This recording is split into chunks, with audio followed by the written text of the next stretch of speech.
প্রবেশ টিকিট বিনামূল্যে থাকায় অল্প সময়ে জনপ্রিয় হয়ে উঠেছে ঘোড়াশালের বাই বাই মিনি পার্কটি।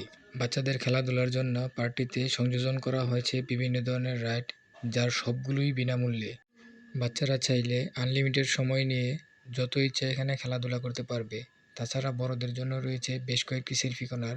প্রাকৃতিক ও গ্রামীণ পরিবেশে ছবি তোলার জন্য পার্কটি ভালো বললেই চলে। প্রাকৃতিক পরিবেশে একটু ভালো সময় কাটাতে চাইলে পার্কটিতে চলে আসতে পারেন। চলুন জেনে নিই পার্কটিতে কীভাবে আসবেন। ঘোড়াশালের যে কোনো জায়গা থেকে আপনাকে চলে আসতে হবে কর্তাতুল। কর্তাতুলের খালপাড় এলাকাতেই পার্কটি অবস্থিত। চলুন ভিডিওর মাধ্যমে পার্কটি ঘুরে দেখে আসি।